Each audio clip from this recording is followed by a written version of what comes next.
y'all, Banjo Ben here, banjobenclark.com. I've got a fun mandolin lesson for you today. We're going to continue to learn this fretboard. I've produced a lot of lessons over the years about exploring and understanding the fretboard, how to play in different keys. This is another lesson in that series. What I call this lesson is one lick, four positions. We're going to take a pretty simple lick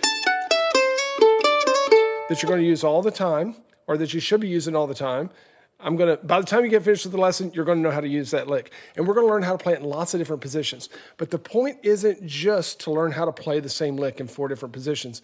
The real point of the lesson, if you're watching closely, is to understand how the fingerboard works better, okay? So that this knowledge and learning these patterns will cross over into other applications as well. So if you would like help in learning how to understand and unlock this mandolin fretboard, then today's lesson is for you. If you're watching somewhere like YouTube, Facebook, I'd be honored to have you on board. As a Gold Peak member, banjobenclark.com, you get access to hundreds of mandolin lessons, over 800 lessons when you count banjo, guitar, and mandolin, and lots of deals over in my general store. Just go to joinbanjoben.com. Let's get into this lesson. One lick, four positions. Today's lesson, y'all, you're going to learn lots of great licks. You're going to be able to take a lick like this and be able to play it in whatever key you want. I promise you that by the end of today's lesson, and other licks too. But before we get there, I want to show you why you're doing what you're doing. Y'all know I like to do that. Rather than just teach licks, I want you to understand how and why behind what you're doing so that you can use this knowledge for your own purposes. We're going to start with a lick just in the key of A. It'll be a foundational lick that we'll build upon as we go. And we're first going to learn it using some open strings. Sounds like this. Pretty cool little lick.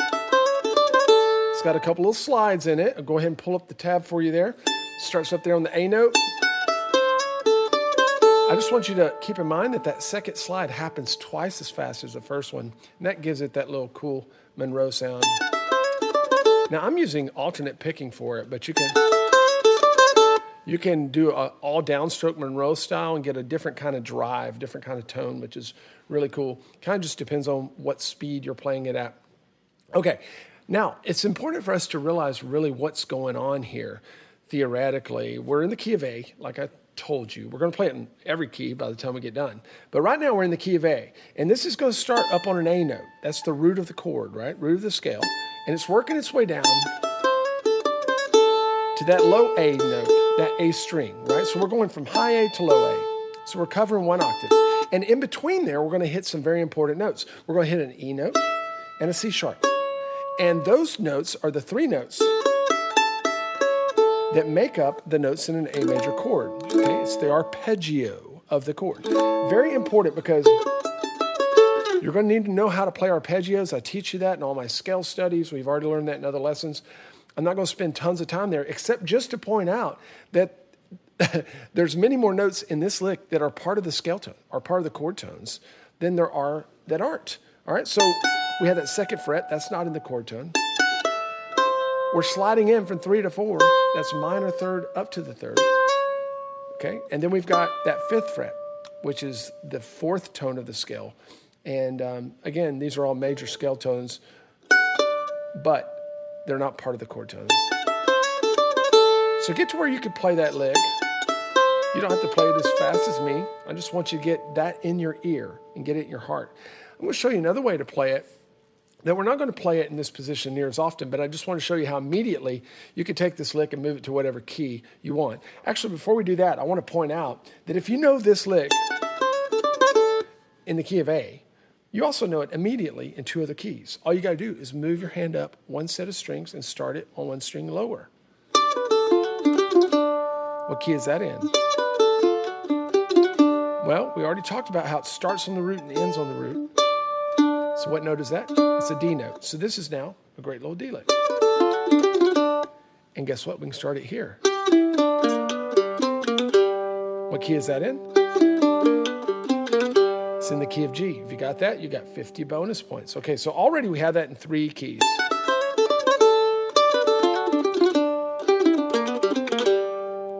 We can also play it closed, which we're going to do much more of.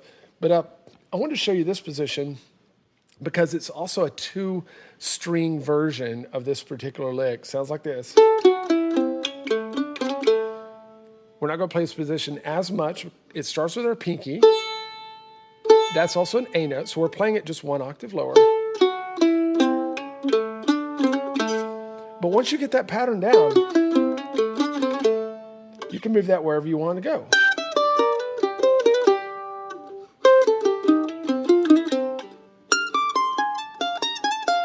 Pretty cool, right? So wherever your pinky starts,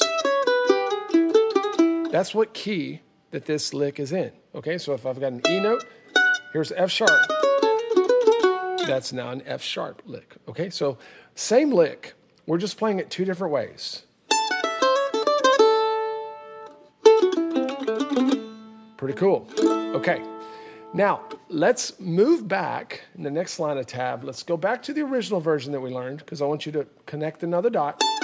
Whenever we play any kind of lick, any kind of song that has open strings, we don't have to play open strings. Fiddle players do this more than mandolin players, but we can always grab another fret for those open strings.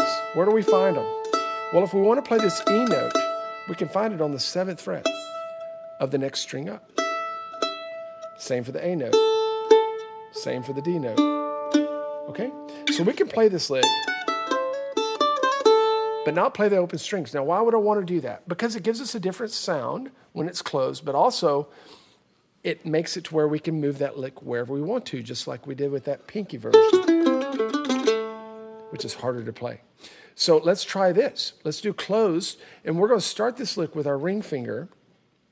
I've got your little fingerings down beneath each one of the notes. They're in the circles. So 3 means ring finger, your 3rd finger. And what we're going to do is play 5-2 and then jump down and grab the 7th fret with our ring. A little bit of a stretch. Can you do that? This is measure 7. And that's going to shift everything up. We're going to slide with our index and put our ring down on the 7th. Try that much.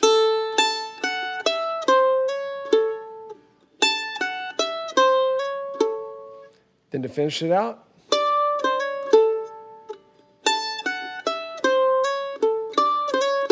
oh, that's cool. Now, if you've never done this lick before, it'll take you a little while to get it, so don't be discouraged if you don't have it immediately. That's some different stretches than maybe you've done before, but check it out. Once you have that lick, it covers 3 strings, and you can move that wherever you want. And wherever your ring finger is that starts that lick, that's the key that you're playing it in. So you might be needing a B flat lick. Not a big deal. This is A. There's B flat, right? So now we can do the same pattern, just doing it up 1 fret. Pretty cool. In fact, I just challenge you to press pause and take this pattern and move it all up and down the neck, knowing which key you're playing it in if possible. And then, of course, you could take it to a string lower. Now it's a D lick, right? Or you could take it here, or here for an E lick. Pretty cool. Now, the other thing that I want to point out is whenever you land there at the end of this lick, that's going to be a common pattern that we're in. You're in the position to make your A chop chord. It makes your ring finger land on the root down there. Pretty cool. Which also puts you back in position to do things like this. Running right back up. Those arpeggios.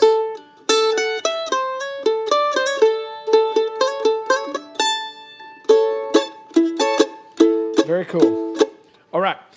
In the next little sequence, we're going to show you a different position that's actually a more common one to get this particular lick, and then we'll start to expand it. Lots of folks ask me about my mandolin. This is a Northfield F5S Limited. So the F5S Limited has some upgraded appointments from the regular F5S. It's sounding really great. I've just come to love it. You know, the Northfield Mandolin Company makes several different models. The F5S is their lower priced F-style. Then they have the Limited. Then they have the Big Mon, which is a little bit bigger body size and gets a different sound. Then, of course, they have the Artist model, which are super nice. We're the top dealer at Banjo Ben's General Store for Northfield for a reason, because we really believe in them, and we love to tell people about them. So if you're interested in checking out Northfield, we usually have quite a number in stock. Just come on over to Banjo Ben's General Store and check them out.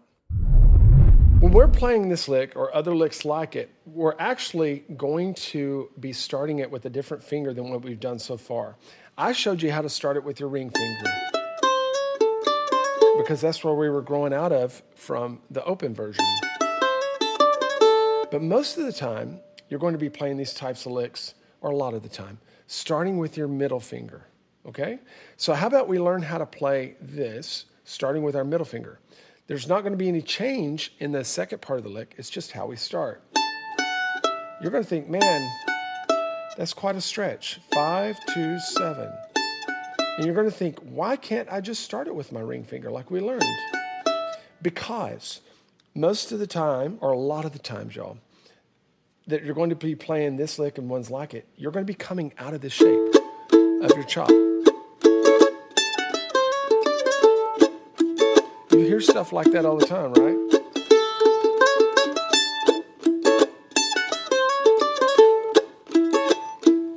Pretty cool. So practice doing that with starting with your middle, 5, 2, 7.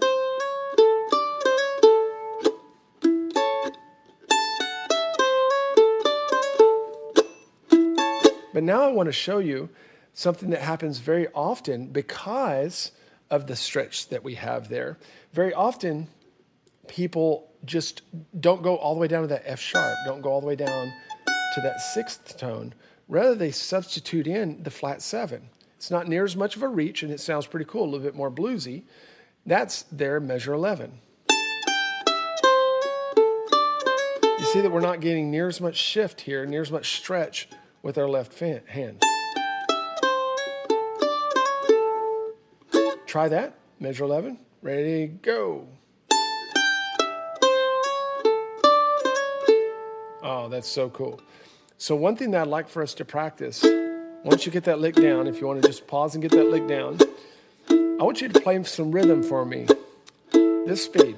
And I'm going to play the lick, and then we'll trade off. Here we go. 1, 2, ready, go. Are you ready? Go ahead. Da, da, da, da, da, da, da, da. Okay, I'll go. Your turn. Ba, da, da, da, da, da, da, da.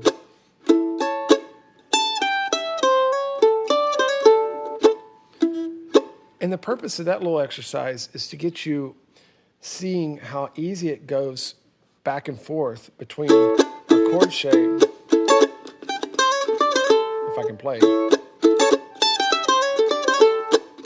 I'm not Captain Accurate today, but it's right out of that chord shape.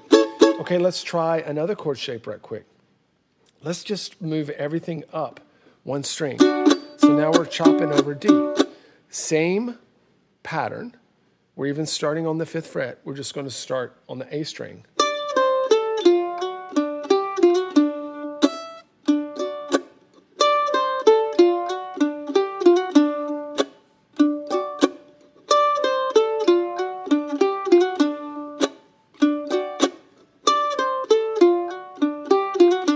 Cool.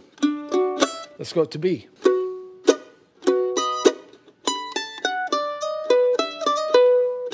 Pretty cool. Then you could go to E. You can do it wherever you want, right? Back to G. Really cool. All right, so I think a good thing for you to do would be just to pause the video and practice doing that little lick using the flat 7 substitute in all kinds of different chords around the neck.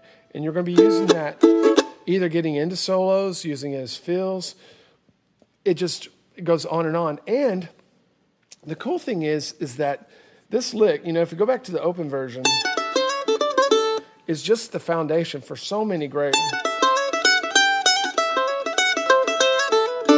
I mean, you can play just tons of licks right there. And any of those licks that you make up out of that basic position can be transferred to a closed position and used, just like we've been doing with the others, right? Okay, very cool. And let's cover one more thing before we move on to extending that lick. You can actually start this lick with your index finger too. If you ever find yourself, which we're about to, if you ever find yourself with the root under your index finger, what's going to have to happen though, instead of getting this note back there or this note here, we're going to have to find those up here. We can find that same note up on the 9th fret. And then it looks exactly like the other licks once we get there.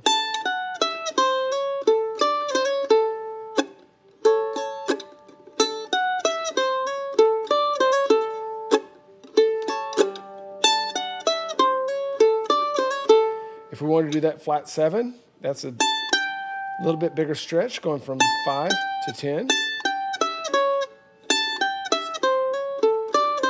That's the same lick as here.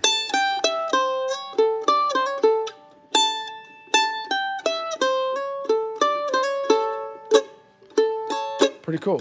All right, so now that we have that one, I want to show you how we can begin to extend that lick to make those really cool longer Monroe-style phrases and incorporate the 2 octaves to turn it into like a 4-bar lick. If you're watching somewhere else besides banjobenclark.com, you'll want to come over, join as a Gold Peak member, download these tabs, and get this full lesson. We're going to go for another 15 minutes or so. And all you got to do is go join banjoben.com to learn more. If you're already there on the site as a Gold Peak member, just click the next video sequence.